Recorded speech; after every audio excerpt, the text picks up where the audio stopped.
अनिल मिश्रा को लेकर के अब आगे किस तरह के कदम जो ट्रस्ट है वो उठाने जा रहा है और एसआईटी इसमें अब क्या एक्शन ले सकती है?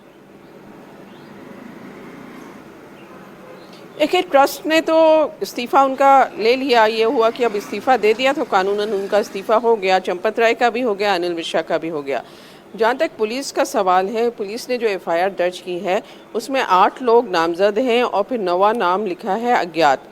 तो इसका मतलब ये होता है कि जब पुलिस जैसा चाहेगी नाम उसमें जोड़े जा सकते हैं।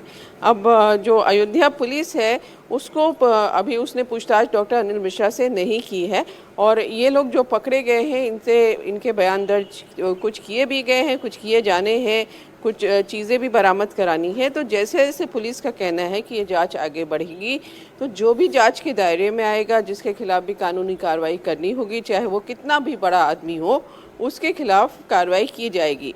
अब जहाँ तक एसआईटी रिपोर्ट का सवाल है, एसआईटी के लोग बार बार कह रहे हैं कि किसी को क्लीन चिट नहीं मिली है, जांच अभी जारी है, 15 जुलाई तक का वक्त है उनके पास।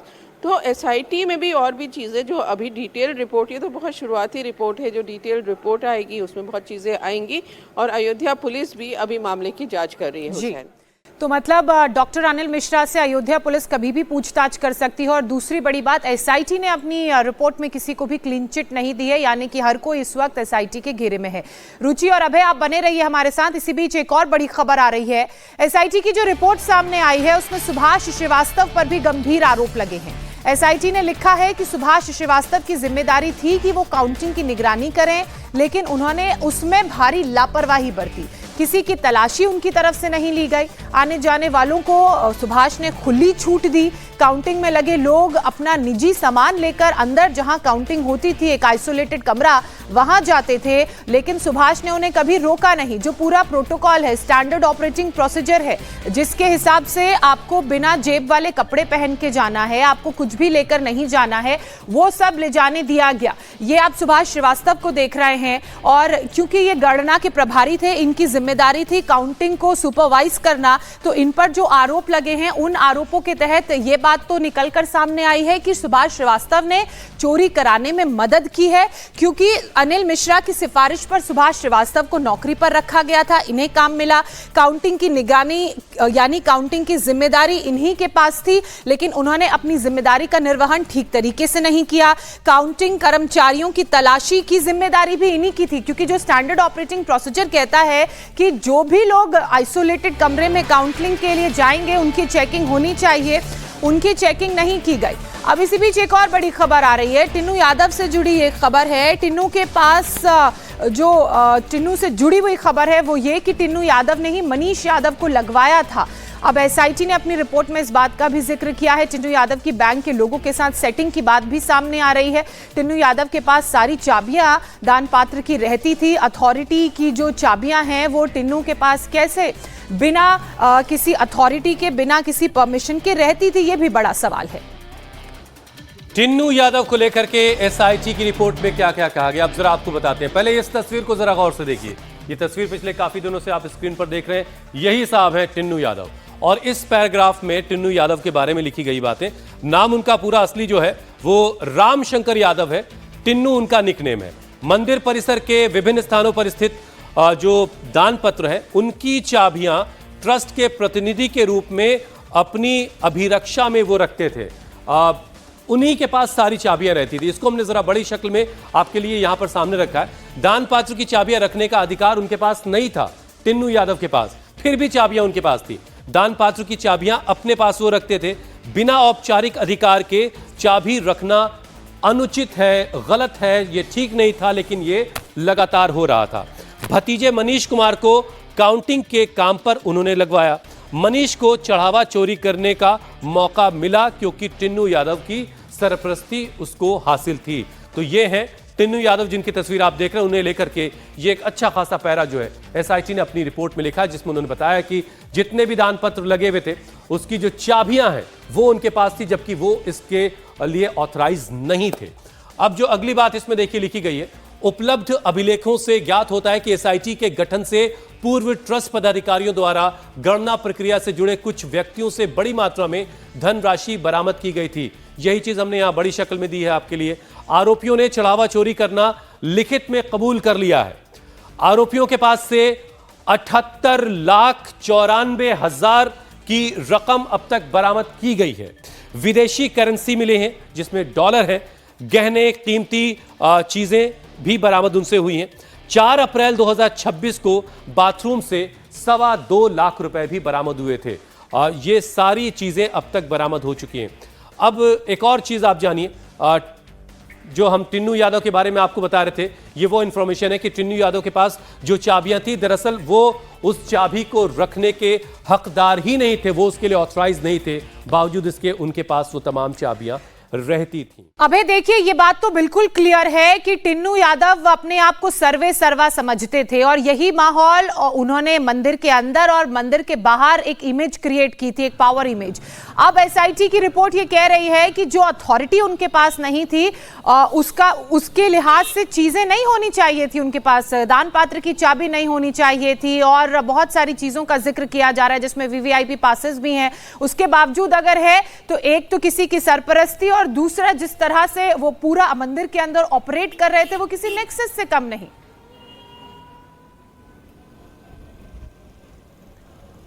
बिल्कुल ज्योत्सना, नेक्सस शब्द यहां पर बिल्कुल सही फिट होता है और उसकी वजह यह है कि मनीष यादव को नौकरी कैसे मिली। मनीष यादव का घर जो है वो टिन्नू यादव के घर के बिल्कुल सटा हुआ घर है। मनीष यादव का 19-20 साल जो मनीष यादव है उसकी उम्र है।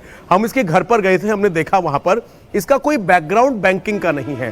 राम मंदिर 500 साल का इंतजार, वहां पर प्रोफेशनल टीम होनी चाहिए थी। वहां पर आपने कैसे लोगों को रखा? और टिन्नू यादव जो कि चंपत राय का सबसे करीबी बताया जाता है, क्योंकि लापरवाही शुरुआत से ही निकलकर सामने आई। टिन्नू यादव बेहद करीबी बताया जाता है। टिन्नू यादव अपने भतीजे को वहां पर नौकरी पर रखवा देता है और नौकरी पर लगने के 1 महीने के अंदर ही सीसीटीवी फुटेज में मनीष यादव वहां पर चोरी करता हुआ नजर आ रहा है।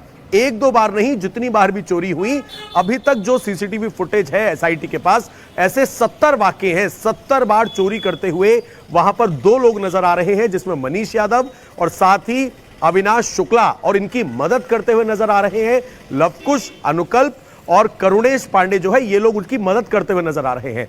चाबियां कौन रखता है अपने पास? टिन्नू।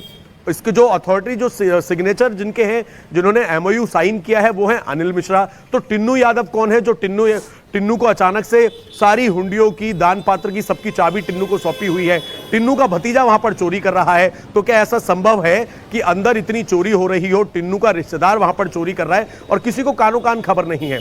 अविनाश शुक्ला, उसका भी कोई बैकग्राउंड नहीं है, वो पानी की बोतलें बेचा करता था। 1 साल के अंदर अविनाश शुक्ला के पास से चोरी की अगर हम बात करें तो जो अब उससे रिकवरी हुई, चंपत राय ने अपने लोगों के साथ रिकवरी करवाई, तो 20 लाख रुपए से ज्यादा इंडियन करेंसी, यूएस डॉलर और साथ ही धातुएं जो है, कुछ चांदी की, ये सब कुछ बरामद हुई। जो एसआईटी ने जिक्र किया है उसमें यह भी जिक्र किया है कि अलग अलग तरीकों से जो भी श्रद्धालु दान देते हैं, एक तो होता है डायरेक्ट हुंडियों में डाल देना, कोई भी आपकी वस्तु है, वहां पर भी एक रजिस्टर मेंटेन होना चाहिए कि आपने क्या कुछ वहां पर डाला है अपनी श्रद्धा अनुसार, अगर कोई महंगी वस्तु या महंगी धातु आपने हुंडी में डाली है। इसके साथ ही एक होता है काउंटर पर आपको, अगर आप कोई भी दान दे रहे हैं, आपको रसीद मिल जाना। जब इन सभी हुंडियों को या बक्सों को जब काउंटिंग गणना रूम के अंदर ले जाया जाता है, वहां पर अगर कुछ महंगी धातुएं हैं तो उनको एक अलग हुंडियों में डालना होता था ताकि उसका एक रिकॉर्ड तैयार किया जा सके। लेकिन जो बक्से और हुंडियों में मिक्स कर दिया जाता था और उसके बाद जो गड्डियां तैयार की जाती थी, गड्डियों में से नोटों को चुराया जाता था, बाथरूम में रख दिया जाता था और धीरे धीरे ये सारे खुलासे हुए हैं। लेकिन ये मात्र 45 दिन की बात है। 45 दिन से पहले तो जो कुछ हुआ है वो रिकॉर्ड में है ही नहीं। इसीलिए ज्योत्सना, एसआईटी अब जो बाकी के आरोपी हैं, अविनाश शुक्ला से पूछताछ कर चुके हैं। 3 लोगों की पुलिस कस्टडी, 7 दिन की पुलिस कस्टडी की मांग की है, जिसमें लवकुश, साथ ही अनुकल्प और करुणेश है, जो कि मदद करते थे मनीष यादव की। बिल्कुल, और ये पूछताछ जो है आगे भी जारी रहे और इसीलिए कस्टडी की मांग की जा रही है ताकि और जो है सवाल किए जा सकें। रुचि इस वक्त हमारे साथ लगातार बनी हुई। रुचि, जरा आप ये समझाइए कि जो प्रारंभिक रिपोर्ट है, इसके बाद एक दूसरे दौर की एसआईटी ने जाकर के पूछताछ की, उसमें क्या क्या डिटेल और सामने आ सकती हैं? टिन्नू यादव को लेकर के किस तरह की एक्शन की तैयारी आपको दिख रही है? देखिए, टिन्नू यादव तो एफआईआर हो गई, गिरफ्तार भी हो गया। अब टिन्नू यादव से जो अयोध्या पुलिस है वो पूछताछ कर रही है। जो ये कहा जा रहा है कि तनख्वाह इतनी कम थी, उसके बाद संपत्ति कैसे बनी, टिन्नू यादव की सारी संपत्तियों को खंगाला जा रहा है। और सिर्फ टिन्नू यादव नहीं, जो टिन्नू के रिश्तेदार हैं उनकी भी संपत्तियां खंगाली जा रही हैं, बैंक अकाउंट्स खंगाले जा रहे हैं। तो बहुत सारा काम तो अयोध्या पुलिस को करना है। अब एसआईटी ने, क्योंकि जो पहले राउंड में एसआईटी 5 दिन आके अयोध्या रही थी, तो करीब 150 लोगों के बयान दर्ज किए थे। अब वो 150 लोगों के बयान का वो देख रहे हैं कि किसने किसके खिलाफ बयान दिया। जो जिसके खिलाफ बयान दिया उनसे उनको पूछताछ करनी है कि आपके खिलाफ ये कहा गया। तो इस तरह से बहुत ज़्यादा काम है। एसआईटी का ये कहना है कि वहाँ जो दिख रहा है, जैसा कि इसमें रिपोर्ट में भी लिखा है कि गर्भगृह में जो जेवर चढ़ाए जाते थे उसका रजिस्टर ठीक से मेंटेन नहीं किया गया, उसकी फ़ोटो ठीक से नहीं खींची गई।